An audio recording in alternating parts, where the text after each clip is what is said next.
My dear doctor friends, I welcome you all for the CME on dyspepsia. Dyspepsia is not one disease.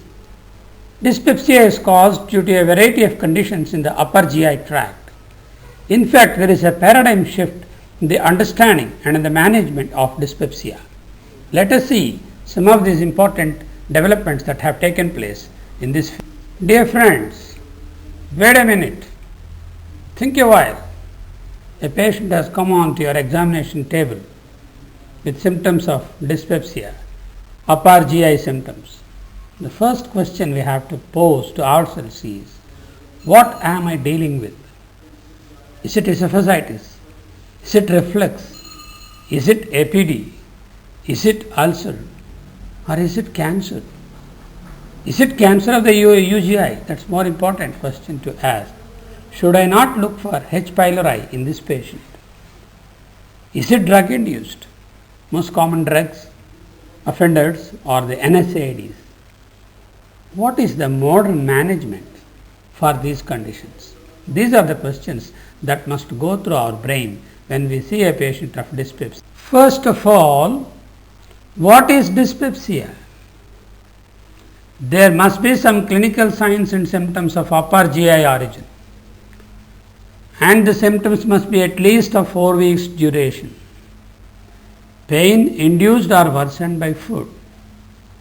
In fact, 40% of the adult population have dyspepsia at least once in their lifetime. Once I mean a duration of 4 weeks. Generally, it is a benign disease. We have to promote self-care of dyspeptic symptoms by the patients. Symptoms are poor predictors of the underlying severity of the disease in dyspepsia. We may not just ignore, it's a simple burning in the stomach or retrosternal discomfort. It's nothing, it's gas trouble, something like that. We are not able to rub it off or then wait for something dangerous to come up. Employ a broader definition. Dyspepsia employs a broader definition. Remember once again, the symptoms of upper GI origin lasting for more than 4 weeks duration, pain induced or worsened by food, are classical descriptions of dyspepsia. Open any book, look at any website, see any literature on dyspepsia. The first and foremost thing that we should concentrate is on the alarm signs. What are the alarm signs in a patient with upper GI symptoms? Gastrointestinal bleeding. Immediately on the same day, endoscopy is advocated. Progressive unintentional weight loss. Patient says, I was 65 kilos last year or last 6 months back. Now my weight has come down to 55. Progressive dysphagia. Slowly I was not able to take food. Now I am not able to even drink liquids. That's how the patient complains. Persistent vomiting over a period of time.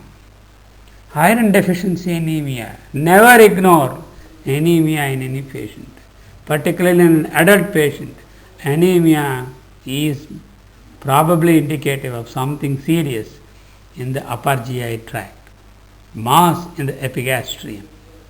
Suspicious barium meal images. Of course, we are not doing much of barium meal examinations nowadays, and forget not that the patient may be of any age for these alarm signs to be taken notice of. If the patient coming from any age group of any sex has any one of these alarming signs, urgent upper GI endoscopy is required, and we are bound to refer the patient for endoscopy. If it is GI bleed, same day endoscopy. Otherwise, progressive weight loss, progressive dysphagia, persistent vomiting, IDA, mass in the epigastrium, in all these conditions, we have to do the endoscopy urgently. Here the word urgently means within a period of 2 weeks. Please remember that majority of the patients of dyspepsia will not come with alarm signs and symptoms. They will come with symptoms of dyspepsia as detailed here. What are the dyspeptic symptoms like? Abdominal pain, particularly upper abdominal pain, bloating, nausea, early satiety. இவ்வளோ சாப்பிட்டாலே போதும், உடனே வயிறு பொம்மன் ஆகிடும். Burping, brav, brav, like that. Borborygmy. So say that I feel the intestinal sounds in my stomach. So these are the common symptoms of dyspepsia. If there is a reflux disorder, if there is a reflux of acid from the stomach into the esophagus, patient may further complain of acid regurgitation, puliapum, heartburn, retrosternal burning sensation, epigastric pain, again burping, water brashes, and then dysphagia, difficulty in swallowing of some degree or other. These are some of the cardinal symptoms of dyspepsia and reflux disorder. What are the various etiological factors for simple dyspepsia?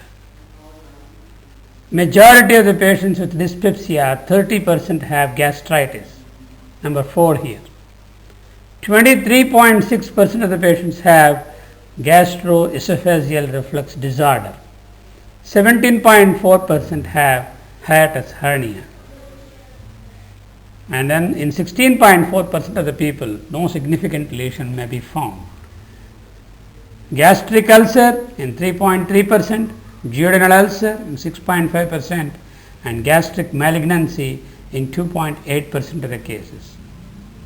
Though the proportion of people with gastric duodenal ulcers and gastric malignancy is much smaller compared to gastritis and GERD and hiatus hernia, if we miss these conditions, it may not be prudent to treat them properly at a later date.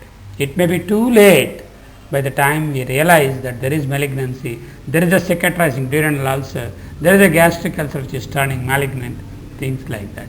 So please remember, though the common entities are gastritis, GERD and hiatus, the more important and alarming entities are the GU and the DU, together called the PU, peptic ulcer, and of course the malignancy.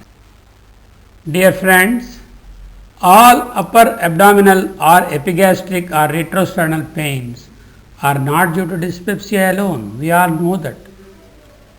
We need to differentiate the different types of dyspepsia. Then we need to look at the cardiac disease which mimics almost the gastro, the dyspepsia. Then the lung diseases, particularly COPD, liver and biliary diseases, cholecystitis, gallstones, and of course the pancreatic disorders and bowel disorders also will present themselves as pain in the upper abdomen and with symptoms related almost similar to dyspepsia. So we need to have a working differential diagnosis for each given patient and then arrive at the correct diagnosis by proper evaluation. What are the management options we have? First of all, lifestyle measures, difficult to adopt, but if adopted, they give proper results. Medical treatment of dyspepsia, PPIs are the cornerstones. What agent to be chosen, how often it has to be given, and how it has to be given. H2 receptor antagonists, how good they are, what are their goods and bads.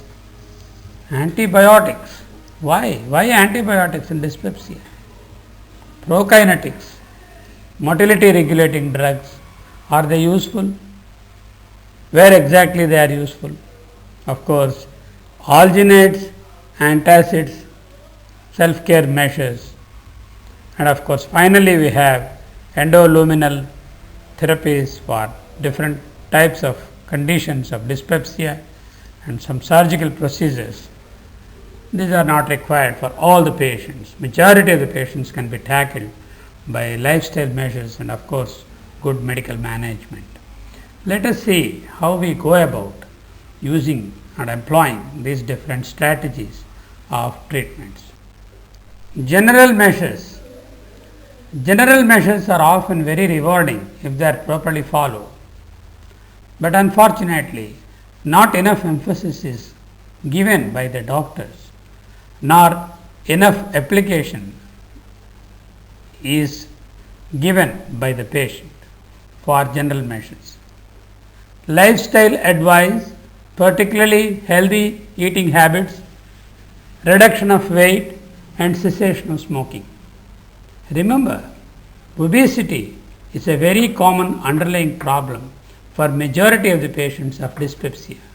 Smokers suffer more often with dyspeptic symptoms. So, these two can be addressed to an extent possible and see that one stops smoking or reduces the amount of smoking and also strives to reduce the weight, particularly the visceral fat and the abdominal obesity. Avoiding known precipitants is an important factor, and also foods like coffee, chocolate, fatty foods and alcohol have to be reduced or totally stopped, because these increase the acidity and also increase the dyspepsia. Raising the head end of the bed will be useful in patients who have gastroesophageal reflux disorder, GERD. The other important factor is that having the main meal at least 2 hours before going to bed. நம்மளுக்கு அப்படி கிடையாது. Food பார்த்தது next bed, food முடிஞ்சது bed. That has to be avoided. Even to watch TV after the food, we will be sleeping on the bed and using the remote, changing the channels. We don't even sit up and watch the TV. This is our culture now. Okay. Reducing the dose of the medicines like PPIs and H2REs slowly, and then self-care by the patient using antacids and alginates will be finally to be practiced. There is a very strong evidence base between smoking and dyspepsia. Smoking increases the gastric emptying, decreases the pancreatic bicarbonate secretion, decreased duodenal pH, reduced mucosal blood flow, inhibition of mucosal prostaglandins. In fact, esophageal manometric studies when conducted in smokers have clearly demonstrated that within few minutes after taking a smoke, patients had reflux. The lower esophageal sphincter became relaxed, and then they had reflux of the acid into the lower esophagus. This has been very well documented. Thus, smoking is one of the major culprits as far as causing and precipitating or perpetuating dyspepsia. We have to advise our patients that they have to quit smoking or reduce smoking, and this not only cures dyspepsia, has got several other added advantages, particularly the cardiovascular risk, the peripheral vascular risk, the lung cancer risk, and so on. Now, we come to this algorithmic approach for dyspepsia. The first step is my patient having alarm signs? We have already listed in the beginning what are the alarm signs. Unintentional weight loss, GI bleeding, progressive dysphagia, mass in the epigastrium, persistent vomiting. If any one of these alarm signs are present, then immediate upper GI endoscopy within the next 2 weeks is advised. This is called urgent upper GI endoscopy. In case of bleeding, it will be on the same day. Supposing the patient does not have any one of the alarm signs, but has got the symptoms and signs of dyspepsia, then look at the age of the patient. Is my patient young? Is he less than 55? Or is he older than 55? If he is 55 and less, then we don't have to immediately order for the endoscopy in the next 2 weeks. Supposing our patient is old enough, that is more than 55, even though he does not have the alarm signs, because the incidence of GI malignancies is much higher with age advancing more than 55, we are bound to send the patient for endoscopy in the next 2 weeks. That means any patient presenting with dyspeptic symptoms, if he has got alarm signs, upper GI endoscopy within 2 weeks. If he has got no alarm signs and is less than 55, no endoscopy is required. This is classified as UID, uninvestigated dyspepsia, and treat them empirically. Treat them empirically with PPIs or whatever are the drugs which we see in the next slides. But in patients who do not have alarm signs but who are older than 55, we are bound to refer them for upper GI endoscopy in the next 2 weeks. Is that clear? Okay. What is the second step? Let us say our patient has got no alarm signs, but he has got dyspeptic symptoms, upper abdominal, upper GI symptoms as we have listed earlier for a period of more than 4 weeks, qualifies for the classification of having dyspepsia, but his age is less than 55. So, we do not have to do the endoscopy straight away for him. We do not have to refer him for endoscopy. We can treat him empirically as uninvestigated dyspepsia. Or there is another option, test for H.pylori and treat. The first option is treat empirically and if necessary test for H.pylori. The second option is test and treat. Treat and test, test and treat. What are the tests for H.pylori and what is the empirical treatment that we are going to offer for UID? We will see subsequently. Okay. We have a patient who had one of these alarm signs or who is more than 55. In such a patient, immediately what we have to do is suspend NSAIDs, at least temporarily, until the diagnosis is made, until the symptoms become better. Review the medications that he is taking and reduce the doses of medicines to the minimum possible level. Then of course, order upper GI endoscopy and based on the upper GI endoscopy, classify the disease as esophagitis, non-ulcer dyspepsia, PUD, peptic ulcer disease, malignancy, gastroesophageal reflux, whatever may be the diagnosis. So, whenever a patient has got alarm signs or the patient is more than 55, even if he does not have alarm signs, suspend the NSAIDs for temporarily, review all medications, keep the doses of medicines to the minimum, order upper GI endoscopy in the next 2 weeks, classify the patient and diagnose the condition and manage appropriately as shown in the next slide. When we refer a patient for upper GI endoscopy, it is better always that the patient is not given PPI or H2RA for at least 2 weeks before the endoscopy. Because under the cover of PPI or H2RA, the picture that we see in the endoscopy is rather altered and one will not be able to make a proper diagnosis. Then how to control the symptoms during this 2 weeks period? Use antacids, use alginates, use symptomatic measures and use dietary adjustments, but withhold PPIs and H2RAs if you are thinking of referring the patient for endoscopy. This is ideal, but sometimes it is not practicable. So, we may have to refer the patients, at least reduce the dose of PPIs or at least substitute PPIs with H2RAs and then do the endoscopy.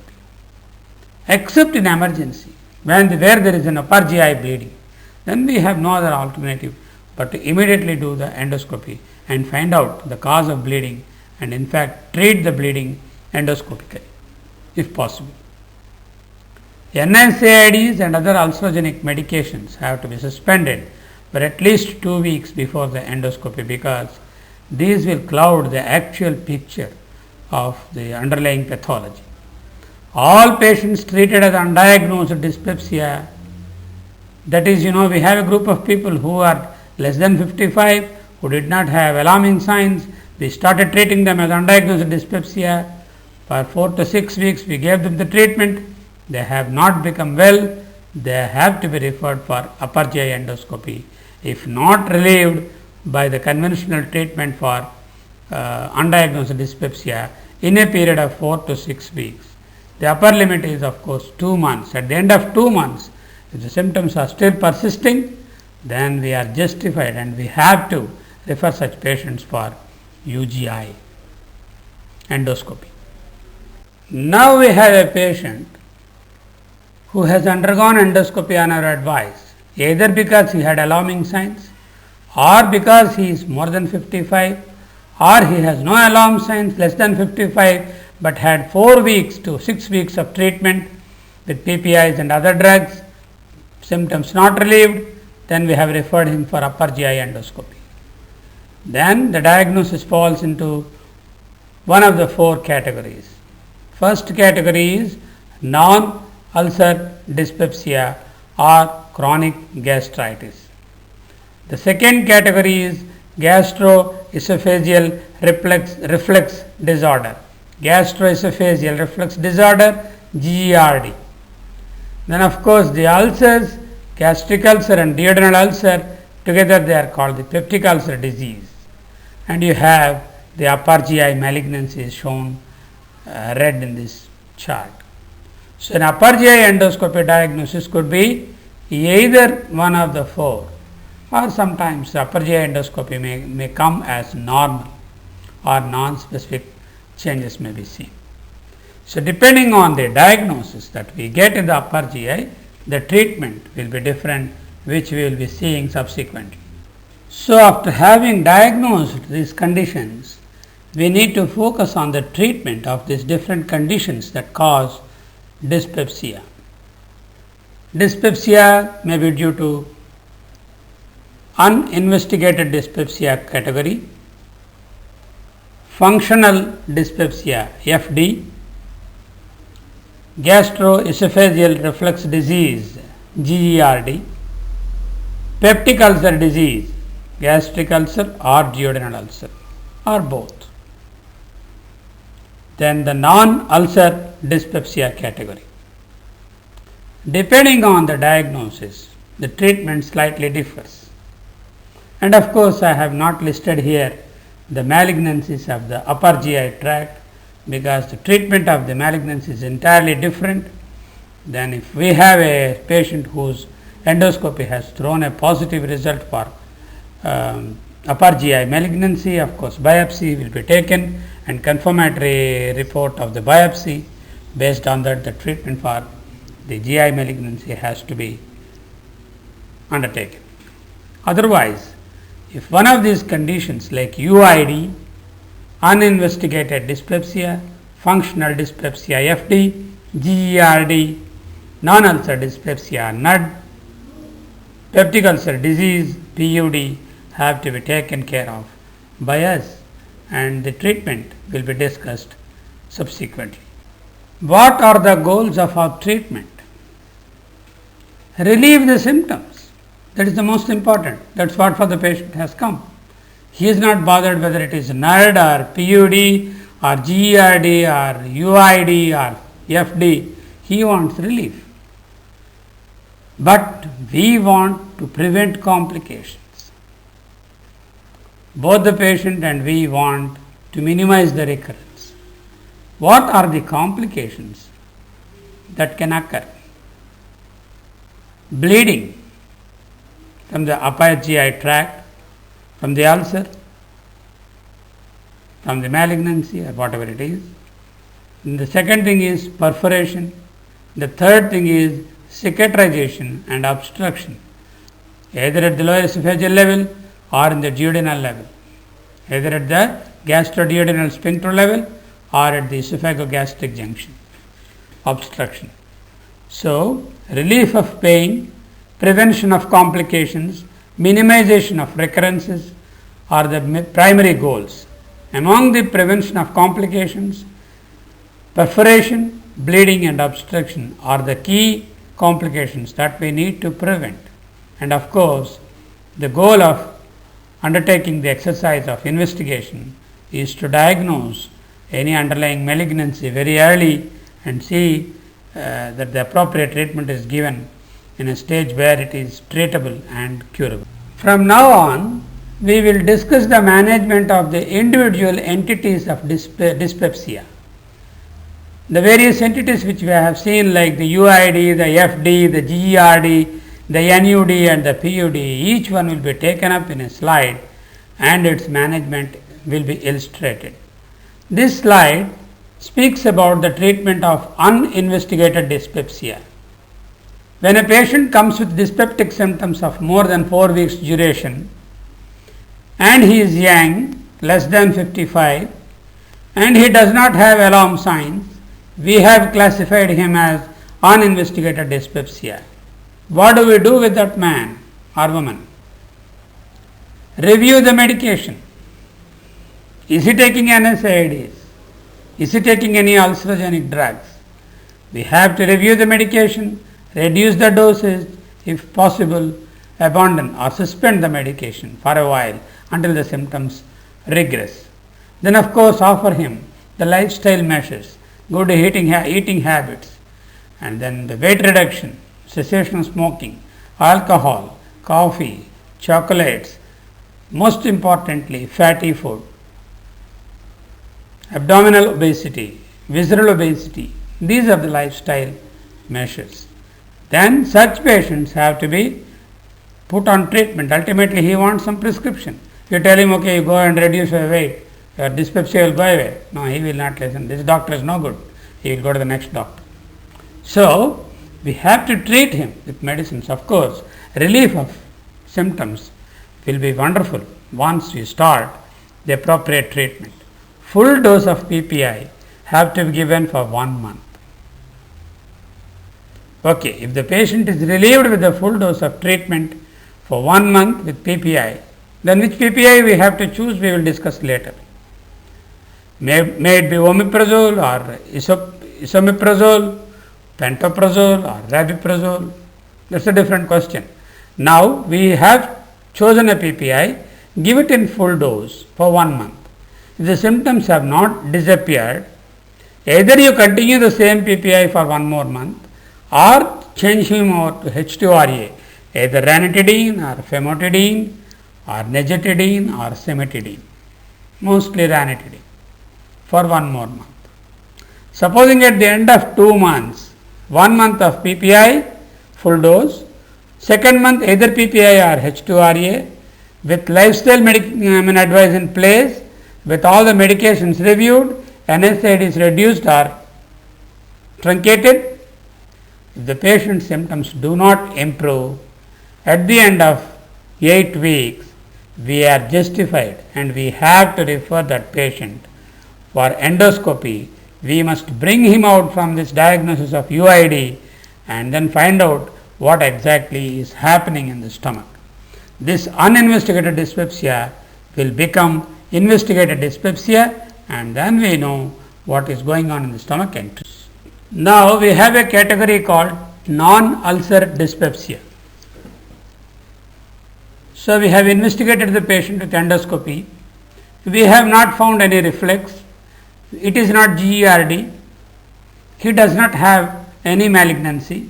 There is no ulcer either in the stomach or in the duodenum, and such patients come under the category called non-ulcer dyspepsia.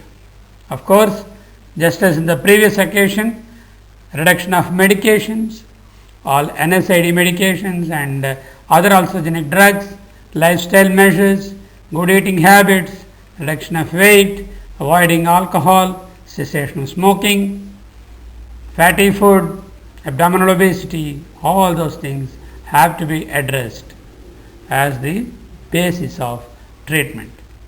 On top of that, NUD patients require to be tested for H.pylori. What is H.pylori?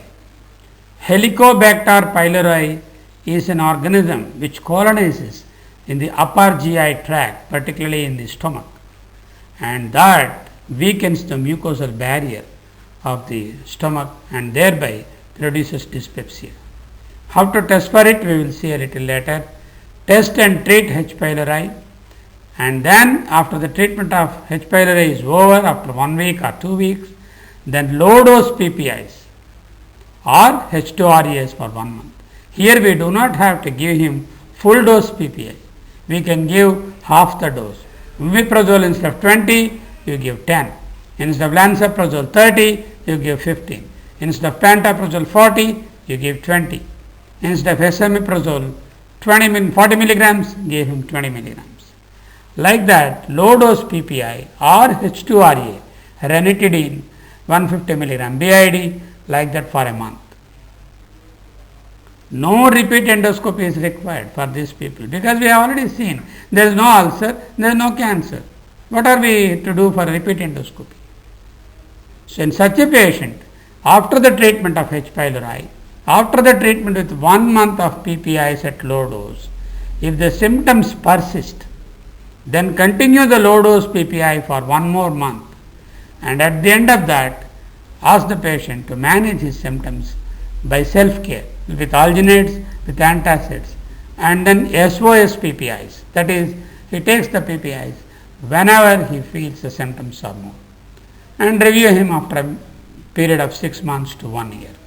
This is the management of NUD or non-ulcer dyspepsia. We know the upper GI symptoms of GERD, like acid regurgitation, epigastric pain, burping, dysphagia, and the like. What are the extra-esophageal manifestations of GERD? In a patient who is having persistent cough, think of reflux disease as the underlying cause. Posterior laryngitis, sometimes laryngeal stenosis, aspiration of the stomach contents through the refluxed contents into the lungs, recurrent asthmatic episodes, nocturnal asthma. If you treat the GERD, the asthmatic symptoms may disappear. Sometimes GERD may also produce probably sinusitis. These are the extra-esophageal manifestations of GERD, apart from the classical upper GI symptoms that we see.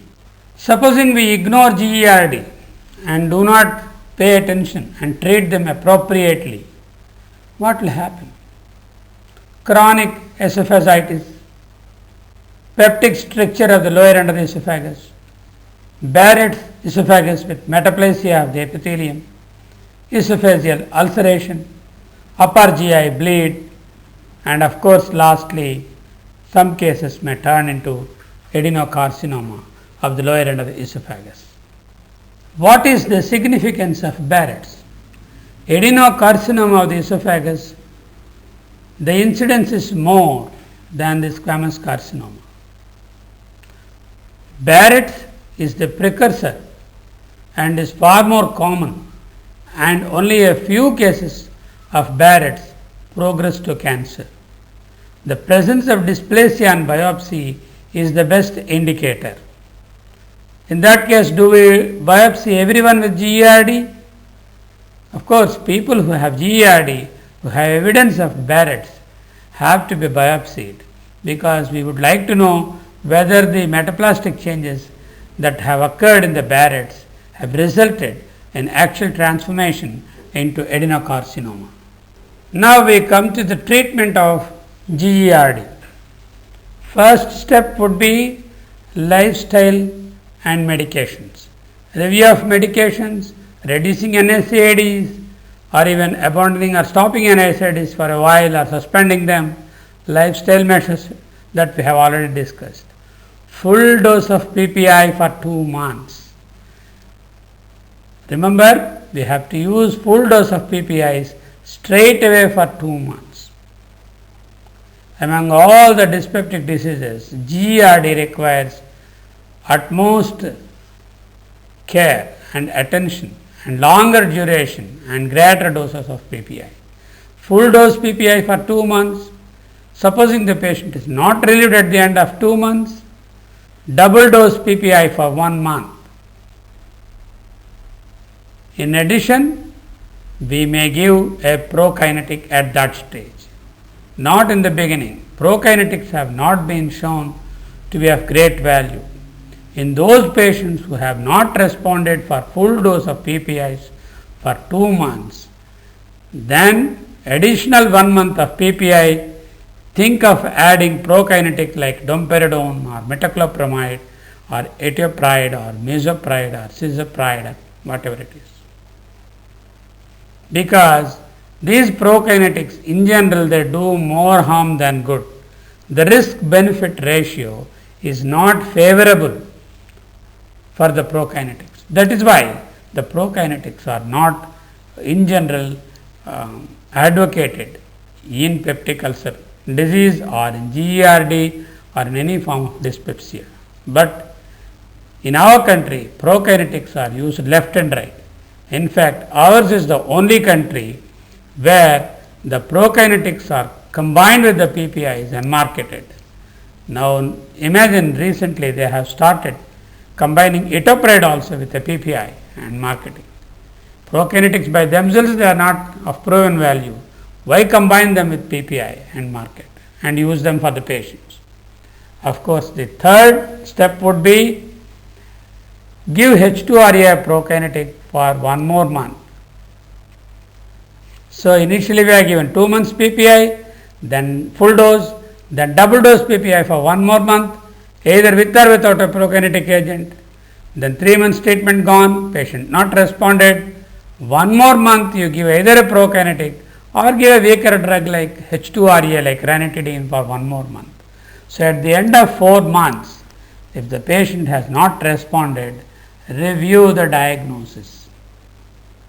Maybe a re-endoscopy may be required to review the diagnosis and see what is happening. For such patients who do not have anything in the endoscope other than the original findings, but the symptoms are still persisting, low dose maintenance treatment with PPI, that is half dose PPI, can be continued and they return to self care with antacids once the symptoms subside. Now, let us look at some of the various methods of testing for H.pylori. Usually, we are not ordering this test, but now it has almost become mandatory because H.pylori is incriminated as a causative pathogen in most of the cases of dyspepsia, particularly in those who have either gastric or duodenal ulcer or those who have unremitting dyspepsia despite proton pump inhibitors. So, we need to know about this testing and how to order for the testing. There are 3 types of H.pylori tests that are available: the urea breath test called the UBT, the stool antigen testing and the serological testing for the antibody. Among the 3, the UBT is the most accurate gold standard. Of course, it is comparatively costlier. It is not available in all the labs. It is useful both for diagnosis as well as for follow-up of the patients. Treatment with antibiotics for H.pylori affects the test result. In this test, C13 labeled carbon, that is radio labeled carbon is carbon is given to the patient at the breath, and this carbon is converted by the enzyme urease, which is secreted by the H.pylori organism, and that urease splits the urea in the stomach to carbon dioxide, and that carbon dioxide will be incorporated into this C13, and we will have what is called a radiolabeled carbon dioxide in the breath. The amount of the radiolabeled carbon dioxide in the breath will be measured, and that will give an indication whether there is H. pylori in the stomach. If there is no H. pylori infection, there is no urease enzyme, there is no splitting of the urea in the stomach, there is no generation of carbon dioxide, there will not be any C13 labeled carbon dioxide in the exhaled breath. That is how the test will be useful. The second test of course is the stool antigen. Stool antigens, the difficulties in collecting the stool sample, acceptability, bringing it to the lab. Of course, it is not impossible. This particular test measures the antigens secreted by the surface of the H. pylori. The diagnosis and follow-up both can be done using this test. Of course, treatment also affects its positivity.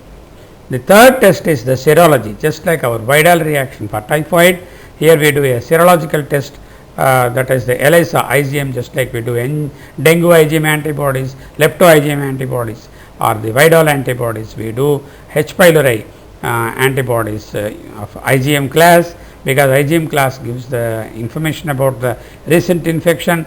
Treatment has no effect on the serology. As we know, the serological tests continue to be positive in spite of the cure having been obtained in all the diseases. Even if the patient is treated for dengue, his dengue IgM levels will continue to be positive for a while. Similarly, here also the IgM levels, ELISA IgM of H. pylori will be positive even after the treatment for H. pylori is completed and the eradication is complete.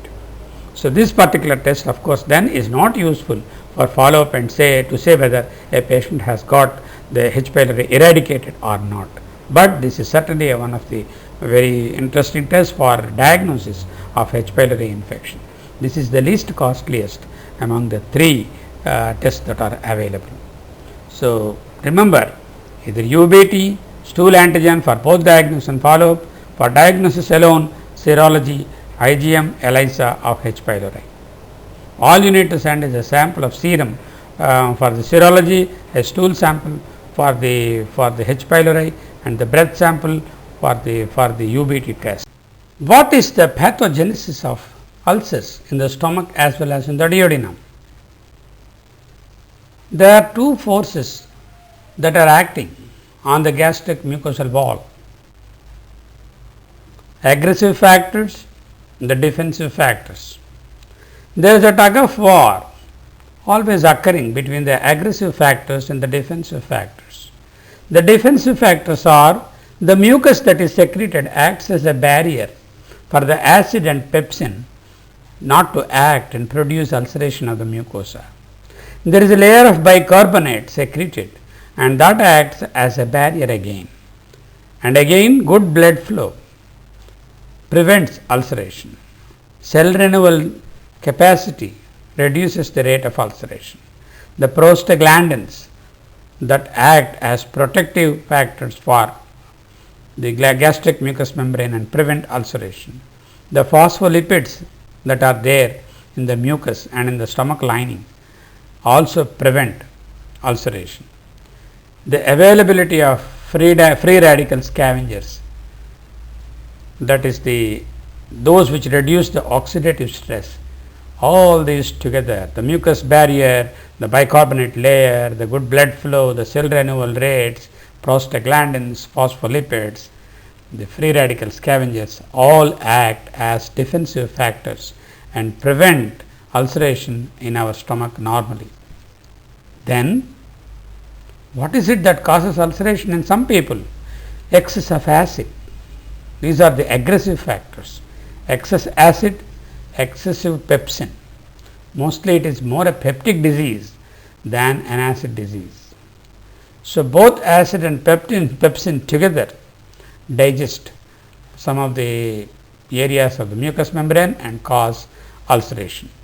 Bile salts, due to regurgitation of bile through the gastroduodenal sphincter, are notoriously harmful to the stomach. Drugs, particularly non-steroidal anti-inflammatory drugs, are known to have their effect on the gastric mucous membrane by inhibiting the prostaglandins. H. pylori, Helicobacter pylori, previously known as Campylobacter pylori, is a bacterial agent which dissolves the mucus, destroys the bicarbonate layer, and thus will be eroding into the stomach lining and produces ulcerations. Therapy is directed at enhancing the host defenses or in eliminating the aggressive factors like the acid, like the pepsin, like the H. pylori. So, this is how a balance has to be achieved between the aggressive factors and defensive factors. Aggressive factors to be kept at the minimum and the defensive factors to be at the maximum, so that the ulceration is prevented or ulceration is taken care of and results in healing. We have already seen the treatment of uninvestigated dyspepsia, non-ulcer dyspepsia, gastroesophageal disease. Now, we are going to see the treatment of peptic ulcer disease. Peptic ulcer disease encompasses the two types, the gastric ulcer as well as the duodenal ulcer. First and foremost treatment option is the lifestyle advice and of course, review of the medications that the patient is taking, reducing the NSAIDs, reducing the ulcerogenic medicines, in fact, if possible to suspend or stop those medicines. The second important test when there is an ulcer seen through a gastroscope or an endoscope is to test for the H. pylori. Without doing this test, if we give him proton pump inhibitors, there will not be expected response, because those who are positive for H. pylori, the proton pump inhibitor efficiency comes down and it will act only in those percentage of people who do not have H. pylori, but who have ulcer due to the acidity and pepsin. So, H. pylori test becomes mandatory in all those patients who have either gastric ulcer or duodenal ulcer. So, which test to choose? We have just now seen the three different tests, the urea breath test, stool antigen test and the antibody IgM. For diagnosis, we can use any of the tests. The best would be to use UBT if it is available and the patient can afford, otherwise do a stool antigen. That would be the second best test for diagnosis. So, antibody tests also are useful, but the sensitivity and specificity are slightly lower compared to antigen testing or UBT. So, having tested the H. pylori, if H. pylori is positive, then we have to give an eradicative treatment for H. pylori along with PPIs. What is the eradicative treatment? We will see in the subsequent slides.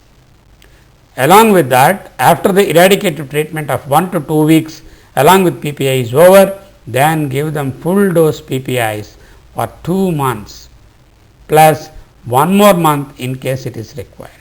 A total duration of 3 months upper limit plus first 2 weeks along with the eradicative treatment of H. pylori. The other important step is stop NSAIDs or reduce the dose or use selective COX-2 inhibitors like celecoxib.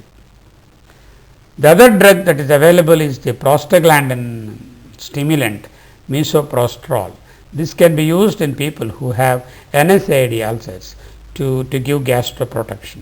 But usually, the efficacy of proton pump inhibitors is almost same as the misoprostol that is given, minus the side effects of misoprostol and the contraindications of misoprostol. Repeat upper GI endoscopy after 8 weeks to 12 weeks is required to see whether the ulcer has healed or not. A non-healing gastric ulcer is a potential danger, it can turn malignant. Non-healing ulcers, we have to see what are the causes. In the next slide, what are the causes of non-healing, and then tackle those causes and see that the ulcer heals. So, this is in nutshell the treatment of peptic ulcer disease. This slide reinforces some of the important messages of treatment of peptic ulcer disease which we have seen in the previous slide. Stop NSAIDs or at least suspend the NSAIDs or reduce the NSAIDs during the treatment of peptic ulcer disease. Substitute with selective COX-2 inhibitors like celecoxib if necessary. 95% of the duodenal ulcers and 70% of the gastric ulcers are associated with H. pylori. Look at that.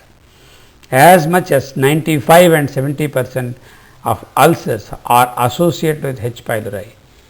We have moved from anti-secretory agents into an era of antibiotics for the treatment of gastric and peptic ulcer disease. If H. pylori is positive and the patient is not on NSAID, eradication therapy of H. pylori has to be given. If positive and on NSAID, a full dose PPI for 2 months followed by eradication therapy. Eradication therapy will not be the first one because he is already an NSAID, there is already some damage there. So, we have to first correct the damage using full dose PPI for 2 months, then give the eradication therapy. If negative, full dose PPI for 1 to 2 months, because the patient is negative for H. pylori, there is no point in giving H. pylori eradication treatment. Straight away we give him full dose PPI for 1 to 2 months. For gastric ulcers, repeat the endoscopy at the end of 2 months or 3 months, retest for H. pylori to confirm healing or eradication. Healing through the endoscopy and eradication through the stool antigen or urea breath test. And these tests are the ones which are useful for follow up and not the ELISA immunoglobulin antibody in the serum. Duodenal ulcer retesting is not routinely required because duodenal ulcers turning malignant, the percentage is very small, unlike gastric ulcers, non-healing gastric ulcers which turn malignant. Consider low dose PPI, that is half dose PPIs as required, as and when required for relapse of symptoms after the healing has occurred. These are the principles of treatment of H. pylori. Just like tuberculosis, there is no single drug treatment for H. pylori. Combination therapy is the rule. Eradication of H. pylori is essential for complete healing of the gastric or duodenal ulcer. Ulcers do not heal if the infection persists. The regimen consists of 3 drugs given for 7 days. In earlier days, around 4 to 5 years ago, H. pylori treatment was advocated for as long as 3 weeks with the powerful combination. Now it has been reduced to just 7 days with the combination that is given below. What is the combination we give? We give full dose PPI BID.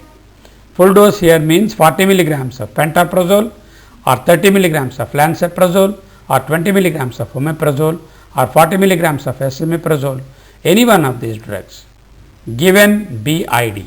Full dose PPI BID plus clarithromycin 500 milligrams BID, amoxicillin 1 gram BID or metro, that is metrozil 400 milligrams BID. Either amoxicillin or metronidazole can be chosen, but clarithromycin and full dose PPI are a must. The third drug would be either amoxicillin or metronidazole. People who are intolerant to amoxicillin, particularly in a dose like 1 gram, amoxicillin can produce diarrhea.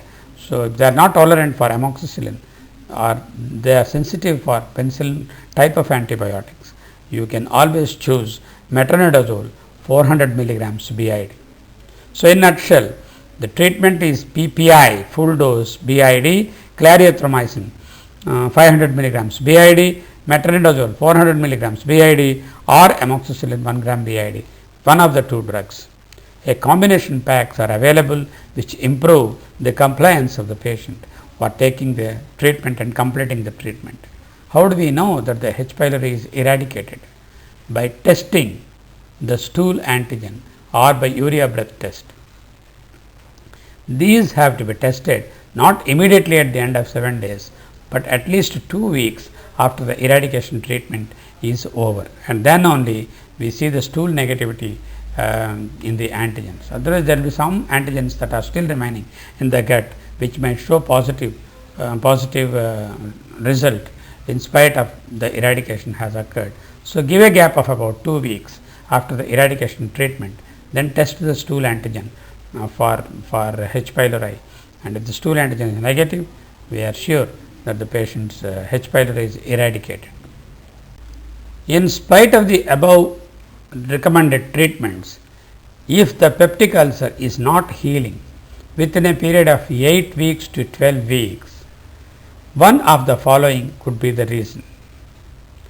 Non-compliance with the medicines. Patient has not taken the drugs as prescribed. 2. The ulcer has turned malignant.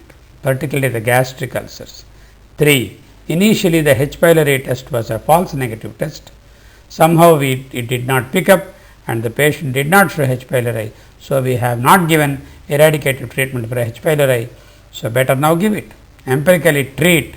If the ulcer is not healing, assume that he has got H. pylori and then treat empirically for 7 days. Number 4, inadvertent use of NSAIDs or ulcerogenic drugs by the patient. So, if the patient is taking concomitantly NSAIDs and ulcerogenic drugs, even if you give the eradicative treatment and the PPI followed by PPI for 2 months, the ulcer may not heal unless the onslaught of the NSAIDs and the drugs that he is taking is stopped. The rare causes of non-healing ulcer are Jeringer-Ellison syndrome, MALT, that is a type of lymphoma that occurs in the stomach, Crohn's disease of the gastrointestinal tract manifesting as ulcers in the stomach, or MEN1, that is multiple endocrine neuropathy 1. There are 2 types of MENs like MEN 1 and 2. One type of MEN is associated with the increased gastrin, and that is the one which causes multiple gastric ulcers, which normally do not heal with the treatment that we give for peptic ulcer disease. These are the causes of non-healing peptic ulcer disease. Now, we are left with another entity called the functional dyspepsia, which is nowadays becoming more and more common. This is one of the 21st century diseases. Functional dyspepsia is he does not have ulcer, there is no gastric or duodenal ulcer, there is no reflux esophagitis, there is no GERD, it is not ulcer dyspepsia, non-ulcer dyspepsia is not there, but still the patient complains of burning, belching, bloating, burping, all sorts of dyspeptic symptoms, in spite of the fact that all the above things are ruled out and treatment also is given for a reasonable period of 2 months with PPIs. In such patients, if they continue to have the symptoms of dyspepsia, this is termed as functional dyspepsia. Reassurance is the most important thing. They will be going from doctor to doctor in search of a cure for their dyspepsia. Reassurance is the most important. Lifestyle changes like reduction in the weight, reduction in the abdominal obesity, avoiding certain foodstuffs like fatty foods, coffee, chocolates, and alcohol, of course, stopping smoking. These are all the important measures. In addition, behavioral therapy, cognitive behavioral therapy, acid suppressive treatment with prokinetics and antacids can be tried, and of course, antidepressive medications do have a role to play in these patients. These are similar to other gastrointestinal functional diseases like irritable bowel syndrome and the like. So, these patients need to be looked at in that fashion, and then antidepressant medications and a psychiatric consultation may also benefit these patients who are not cured of the symptoms, in spite of the fact that they do not have NUD, they do not have GERD, they do not have PUD, and they do not have any other dyspepsia of known type. And such patients who are diagnosed as functional dyspepsia have to be managed in this fashion. What are the medications which are injurious to the stomach? Almost all the medicines that we give will have some gastrointestinal symptoms. That does not mean all of them are ulcerogenic. All of them produce dyspepsia. Notoriously, non-steroidal anti-inflammatory drugs they stand as number 1 insult to the stomach. This does not include low dose aspirin like what we use for our cardiac patients, your 75 milligrams or 150 milligrams of low dose aspirin, and that too enteric coated aspirin. Enteric coated aspirin is not dissolved in the stomach, it does not injure the stomach wall. Then of course, the oral steroids when patients are prescribed oral steroids for some systemic illness, then they will be producing insult on the stomach wall and producing pro-ulcerogenic atmosphere in the stomach and cause ulcerations. Remember here, inhaled steroids used by bronchial asthma and COPD patients do not come into picture at all as ulcerogenic medicines.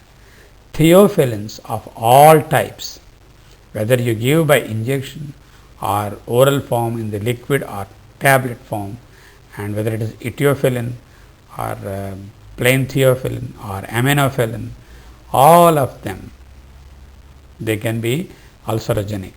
Bisphosphonates, these are agents which are used to regulate the serum calcium levels, to reduce hypercalcemia in patients with hypercalcemia, and to reduce osteoporosis and bone demineralization in patients with osteoporotic disease. Bisphosphonates are used. These are notoriously ulcerogenic. Calcium antagonists. Whenever we use calcium antagonists, we are not talking about calcium channel blockers. Calcium channel blockers are different. Calcium channel blockers like verapamil, nifedipine, they are not calcium antagonists. Medicines which interfere with the calcium absorption, they are the ones which produce ulcerogenic atmosphere. Then what are we to do with these types of patients? Immediately suspend the above types of medicines or reduce their dose to the minimum required level, or we can use, if NSAIDs are the culprits, use selective COX-2 inhibitors like celecoxib. Of course, rofecoxib and valdecoxib are no more prescribable because they have been withdrawn due to cardiac side effects. Celecoxib is exempted from that criminality, and celecoxib is not known to have any cardiac toxicity. So, it is still available and can be prescribed in those people who require a pain reliever in an ulcerogenic atmosphere. What are the future therapeutic options for patients of dyspepsia and ulcer disease? Certain drugs are in the preclinical phase. Potassium competitive acid blockers. We have proton pump inhibitors in the last 2 decades.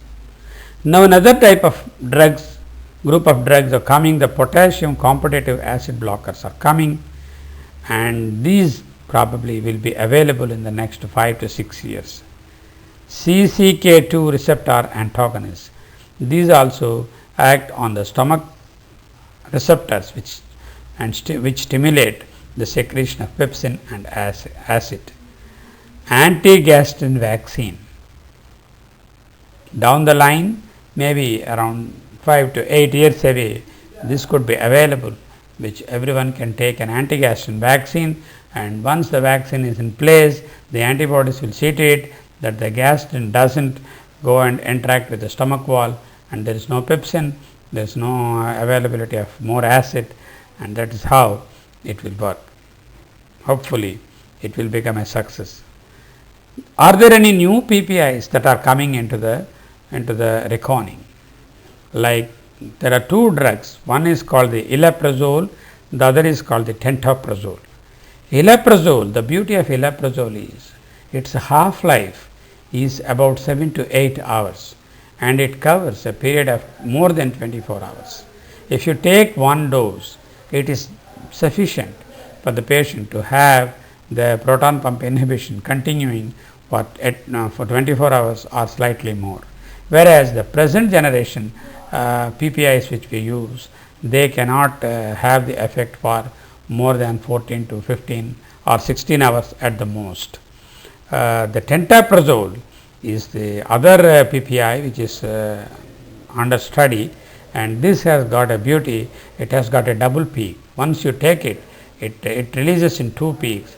The first peak will act for 12 hours, the second peak will take care of the nocturnal acid secretion. These 2 drugs are likely to be available in the next 2 or 3 years. H2RAs, that is the histamine 2 receptor antagonists like ranitidine, have already become the over the counter medicines like antacids. So, their role in future will be much like antacids now, and immediate release formulations are being approved now. In fact, FDA has approved the esomeprazole immediate release formulation. What we see here, this company's brand name is an immediate formulation, and that how it works, the immediate formulation we will see in the subsequent slides. Now, the question is, which PPI should I choose? The answer is simple. All PPIs do the job more or less in the same way, but there are some subtle differences. The dose equivalent here is pantoprazole of 40 milligrams is equivalent to lansoprazole of 30 milligrams, is equivalent to 20 milligrams of omeprazole, is equivalent to 20 milligrams of rabiprazole, is equivalent to 40 milligrams of esomeprazole. All these drugs need to be given once a day, except when we have specified in our treatment options BID. If we have not specified, full dose PPI means give any one of these drugs in that prescribed dose once a day. If we say full dose PPI BID, then pantoprazole has to be given 40 BID, lansoprazole 30 BID, like that. Now, the duration of keeping the intragastric pH more than 4. If the pH is less than 4, it is very acidic. So, such an acid environment is dangerous to the stomach and for the ulcer healing. So, we have to aim at keeping the pH of the stomach at or above 4 or more. pH of 4 or more, how many hours these drugs will keep of the acid control or the pH of more than 4 in the stomach. Pantoprazole is the least among all with 10 hours, lansoprazole 11.5 hours, omeprazole nearing 12 hours, rabiprazole 12 hours, esomeprazole 14 hours. Some studies have said esomeprazole is even slightly longer, up to 16 hours. So, if you use a faster acting esomeprazole like the one displayed here, the duration is slightly even more prolonged, up to 17 hours or 18 hours. So, that way the esomeprazole can be said to be a more or less once daily PPI, whereas the other ones are also given once daily normally, unless specified as twice daily. That does not mean they do not have any action after the 10 hours. After 10 hours also they continue to have proton pump inhibition, but the intragastric pH is not kept more than 4, beyond 10 hours, beyond 11 hours, like that. So, this is what it means. Now, it is for us to choose which PPI we want. As far as cost is concerned, there are little concerns. Omeprazole is comparatively cheaper than the other PPIs. Esomeprazole, the modern variation, that is the fast acting one, appears to be on the costlier side. Choose the PPI depending on your patient's capacity and ability to buy the drug, but more or less they have the same ulcer healing rates when compared over long term. If you take the endpoint as the ulcer healing capacity, more or less they do in a similar fashion all the 5 drugs. Esomeprazole appears to have a slight advantage over the other PPIs. There is a contrast between the conventional PPI formulations and the new formulation. The conventional PPIs are enteric coated to protect the PPI from degradation in the acid environment of the stomach. Only when the capsule passes the stomach and then goes into the duodenum, the contents are released and absorbed. It takes around 2 to 3 hours to reach the parietal cells and then act, because the gastric emptying time is around 2 hours. So, the drug to be released, get into the blood, come to the proton pumps, block the proton pumps, prevent the acid secretion, takes around 2 to 3 hours. So, enteric coated PPI to prevent the gastric degradation in the stomach from high acid levels, gets into the duodenum, released there, gets absorbed, comes to the stomach again through the blood, acts on the proton pumps 2 to 3 hours. This is what the conventional PPIs do. The new formulation has got an acid neutralizer as an outer coat of the tablet, and this acid neutralizer raises the intragastric pH within no time, in a matter of around 1 or 2 minutes, to pH of 7. At that pH, if the omeprazole is released, or if the proton pump inhibitor is released, then it is immediately absorbed by the stomach, and it is not destroyed by the gastric acid, because the intragastric pH is raised to 7 within no time. In that alkaline pH, there is no reduction in the efficacy or destruction of the esomeprazole, and it gets absorbed by the stomach itself, and the emptying time of 2 hours is cut short, and it reaches the parietal cells fast directly into the stomach, and thus providing an immediate relief as well as a sustained action in a later phase. This is about the newer formulation, what we see here as the Nexpro Fast or whatever it is. This graph compares the efficacy of H2 receptor antagonists, the ranitidine group, with the PPIs. As you can see here, over a period of 12 weeks, the healing rates are compared, and this is published in the Journal of Gastroenterology in the year 1997.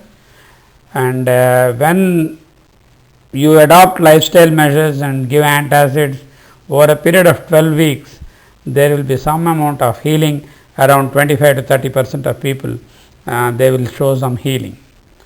If you use ranitidine group of drugs, then the healing is around 55 to 60%.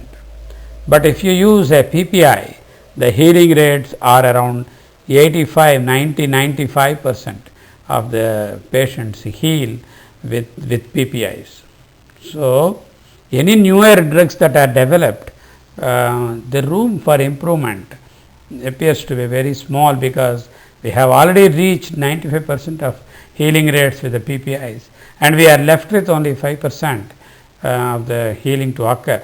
Maybe some newer drugs can affect the healing much earlier in a shorter time of 2 or 4 weeks, rather than waiting for 12 weeks or 16 weeks. That could be happening, but given the present scenario, the PPIs appear to be doing the job of ulcer healing wonderfully, particularly when they are combined with eradication of H. pylori in those patients who are H. pylori positive.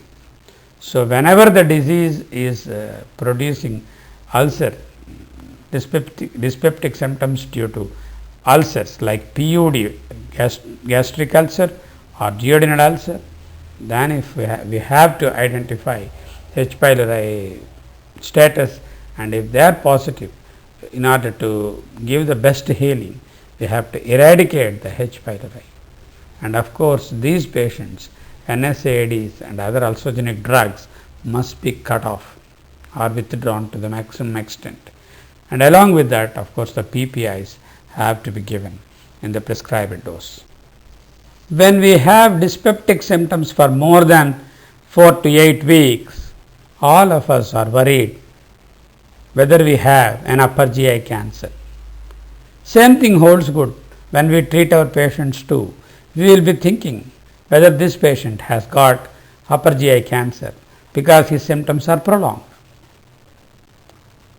But we do miss several cases of upper GI cancers, particularly the early cancers. What are the reasons? 2.8% of the patients with dyspepsia do have cancer.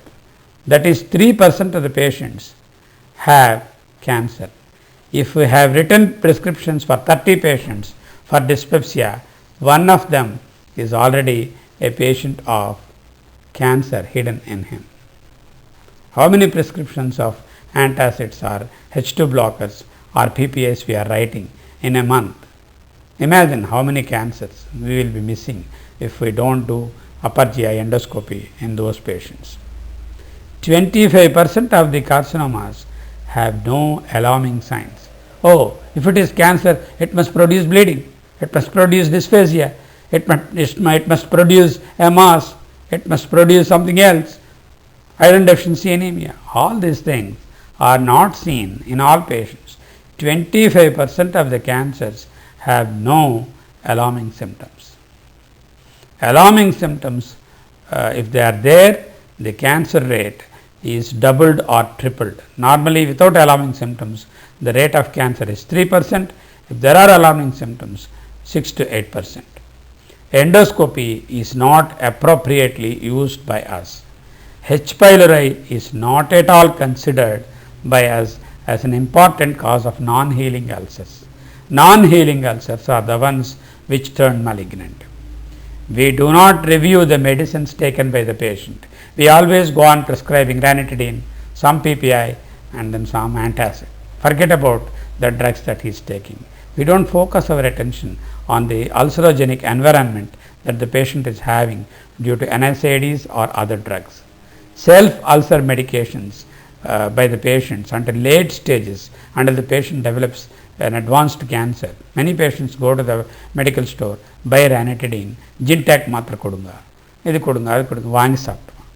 They will not come to us, and even if they come to us, we will not suspect cancer until very late. Alarm signs, whenever we see, we do not recommend them for urgent endoscopy. Urgent endoscopy means within 2 weeks. We see several patients of iron deficiency anemia, we do not recommend them to go and do a upper GI endoscopy. We see several patients of dyspepsia of more than 6 to 8 weeks and with some occasional history of bleeding. We do not ask them to go for endoscopy. We see several patients who complain of progressive dysphagia. We are not asking them for endoscopy. This is our fault. The other thing is, from the patient side, they are not willing to undergo endoscopy. They will say, scan எடுத்து பாருங்க, மாத்திரை கொடுங்க, pipe வேண்டாம், pipe போட வேண்டாம், pipe என்ன பயம், ஆனால் போட முடியாது. We also have a fear, oh, இந்த patient, old age patient, cardiac patient, BP patient, tube போடலாமா, போட்டால் என்னென்ன ஆகுமா, இந்த மாதிரி concern. Of course, there is a slight risk in endoscopy, but in trained hands, endoscopy is not a dangerous procedure. It is quite an ordinary office procedure nowadays. So remember these points, why we miss cancer, and let us not wait till it is too late for the patient to be cured.